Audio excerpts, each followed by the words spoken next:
మన తెలంగాణ వచ్చిన తర్వాత రవాణా శాఖ ఆదాయం రెండేసార్లు తగ్గింది అధ్యక్ష. ఒకటి కరోనా కాలంలో, రెండోది కాంగ్రెస్ కాలంలో.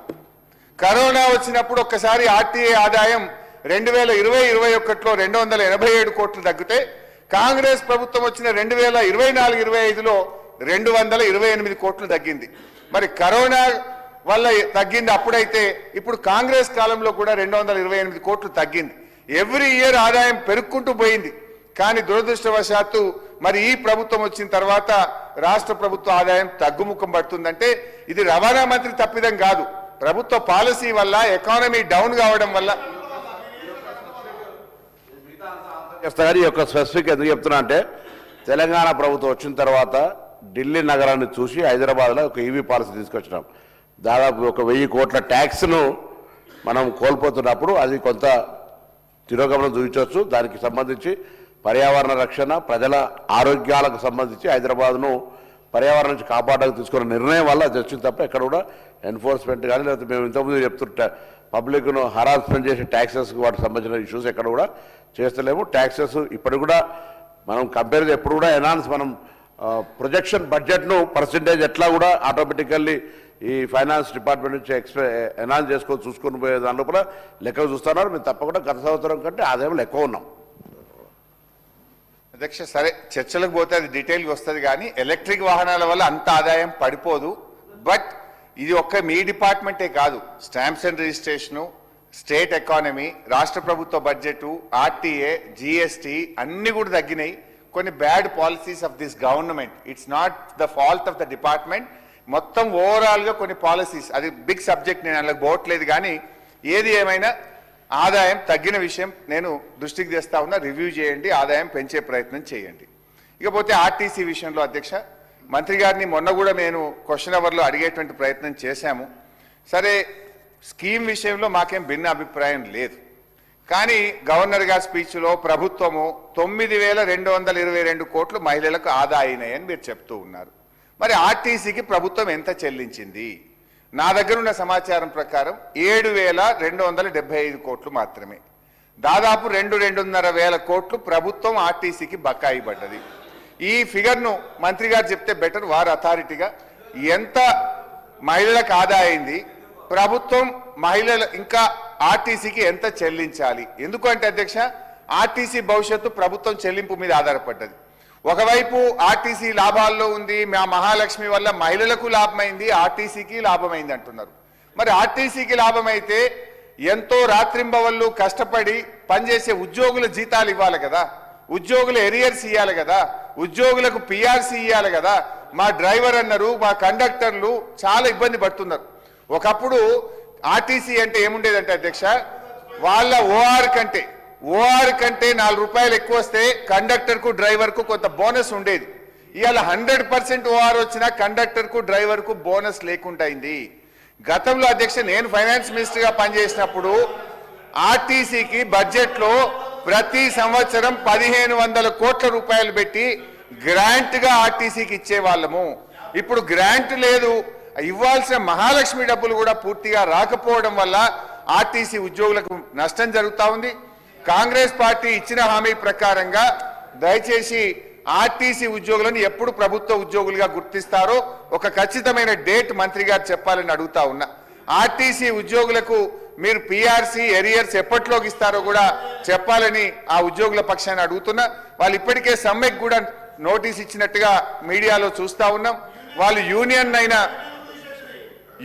అయినా పునరుద్ధరించాలని అడిగినారు. దయచేసి ఆ యూనియన్ పునరుద్ధరిస్తారా, ప్రభుత్వ ఉద్యోగులుగా గుర్తిస్తారా, పిఆర్సీ ఇస్తారా, మీ విధానం చెప్పాలని చెప్పి ప్రభుత్వాన్ని కోరుతా ఉన్నా అధ్యక్ష. అదేవిధంగా ఆటో సంక్షేమ బోర్డు వేస్తాము, ఆటో కార్మికులకు కూడా 12,000 రూపాయలు ఇస్తామన్నారు కనుక దాన్ని కూడా వెంటనే ఇవ్వాలని చెప్పి ఆటో కార్మికుల పక్షాన కూడా ప్రభుత్వాన్ని కోరుతా ఉన్నా అధ్యక్ష.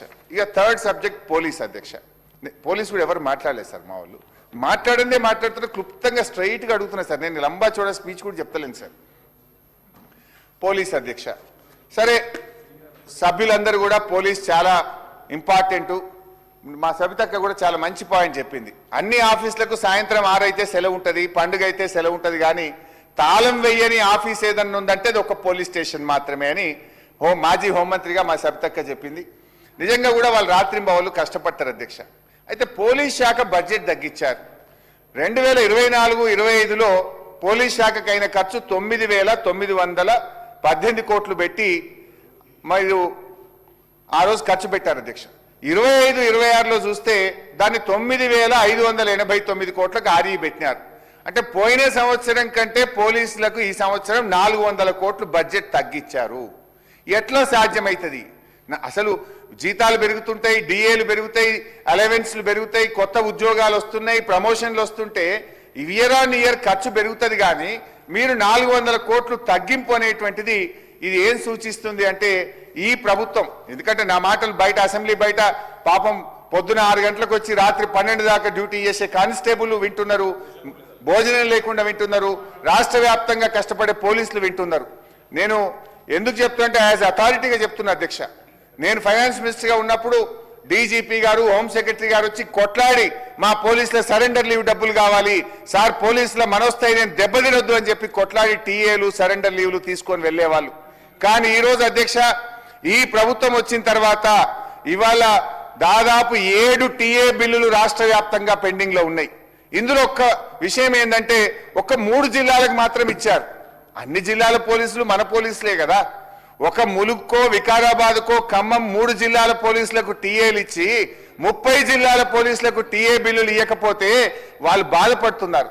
మేము రోజు అసెంబ్లీకి వస్తుంటే అన్నా మా టీఏ బిల్లు గురించి మాట్లాడు, మా సరెండర్ లీవ్ గురించి మాట్లాడని బయట ఉండే పోలీస్ కానిస్టేబుల్ రోజు మా దృష్టికి తెస్తా ఉన్నారు అధ్యక్ష. రాష్ట్ర వ్యాప్తంగా 3 సరెండర్ లీవ్లు పెండింగ్ లో ఉన్నాయి, 7 టీఏ బిల్లులు పెండింగ్ లో ఉన్నాయి. దయచేసి పోలీసుల సరెండర్ లీవ్లు, టీఏ బిల్లులు విడుదల చేయండి, పోలీస్ బడ్జెట్ లో కోత పెట్టొద్దు అని మీ ద్వారా నేను ప్రభుత్వాన్ని విజ్ఞప్తి చేస్తా ఉన్నా అధ్యక్ష. అదేవిధంగా అధ్యక్ష రిటైర్మెంట్ బెనిఫిట్లు రాక కూడా ఈ మధ్య కొంతమంది ఎస్ఐలు, ఒక సిఐ వరంగల్లో సూసైడ్ చేసుకున్నాడు. బిడ్డ పెళ్లి చేసినాడు. బిడ్డ పెళ్లి చేస్తే ఆ ఇవ్వాల్సిన కట్నం డబ్బులు ఇవ్వకపోవడం వల్ల ఆ సిఐ గారు ఆ బిడ్డను అల్లుడు ఎల్లగొట్టిండు. బిడ్డ ఇంటికి వచ్చిన వారం రోజులకు ఆ సిఐ గారు సూసైడ్ చేసుకొని 30 ఏళ్లు డిపార్ట్మెంట్ లో పనిచేసిన సిఐ ఆత్మహత్య చేసుకున్నాడు రిటైర్మెంట్ బెనిఫిట్స్ రాకుండా. ఆ పేర్లు కావాలంటే కూడా పంపిస్తా. మైసయ్య, శ్రీనివాస్ ఇట్లా ఒక 10 మంది చాలా ఇబ్బందుల్లో ఉన్నారు. దయచేసి ఆ పోలీసుల రిటైర్మెంట్ బెనిఫిట్స్ కూడా క్లియర్ చేయాలని చెప్పి నేను కోరుతా ఉన్నా అధ్యక్ష. అదేవిధంగా ప్రమోషన్లు మా ఐపీఎస్ ఆఫీసర్లకైతే టకా ఇయర్ వైజ్ ప్రమోషన్లు ఇస్తుండ్రు. ఎస్ఐ టు అడిషనల్ ఎస్పీ ప్రమోషన్లు చాలా పెండింగ్ లో ఉన్నాయి. ఎస్ఐ టు అడిషనల్ ఎస్పీ ప్రమోషన్లు గత 2 ఏళ్లుగా చేయకపోవడం వల్ల వాళ్ళు తీవ్రమైనటువంటి ఆవేదనలో ఉన్నారు. వాళ్ళ ప్రమోషన్లన్నీ కూడా తక్షణమే పూర్తి చేయాలని చెప్పి ఈ ప్రభుత్వాన్ని కోరుతా ఉన్నా. అదేవిధంగా ఆరోగ్య భద్రత, ఆనాడు బీఆర్ఎస్ ప్రభుత్వం ఉన్నప్పుడు ఆరోగ్య భద్రత కింద పోలీసులకు క్యాష్లెస్ ట్రీట్మెంట్ దొరికేది. ఈ ప్రభుత్వం వచ్చిన తర్వాత ఆరోగ్య భద్రతను 1 లక్ష రూపాయలకే పరిమితం చేసిండ్రు.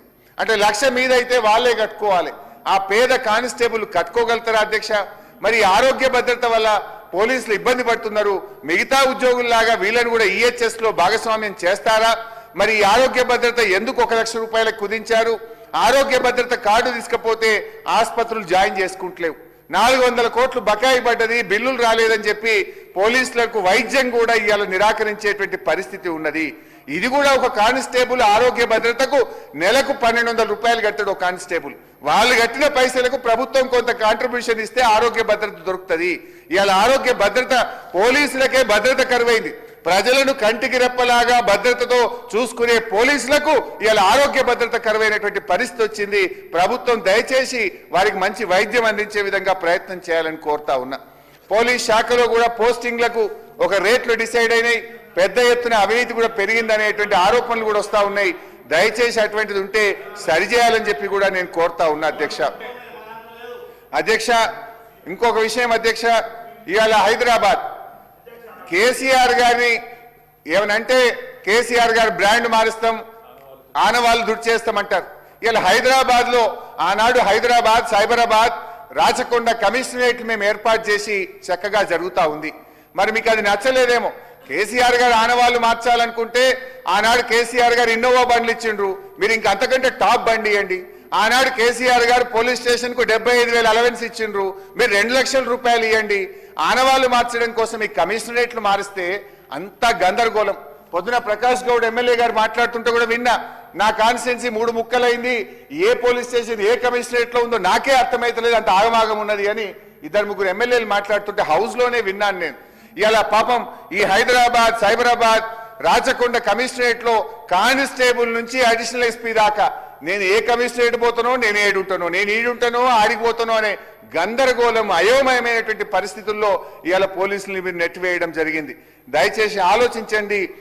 ఏదన్నా ఆనవాళ్లు మార్చాలంటే మాకంటే బాగా చేయండి, కానీ ఆనవాళ్ల పేరు మీద ఉన్న వ్యవస్థను కన్ఫ్యూజన్ వ్యవస్థగా మార్చొద్దని చెప్పి ఈరోజు మేము కోరుతా ఉన్నాం అధ్యక్ష. ఇంకొక చిన్న ఉదాహరణ చెప్పి ముగించే ప్రయత్నం, ఇంకా చాలా ఉన్నాయి కానీ క్లుప్తంగా చెప్పే ప్రయత్నం చేస్తా.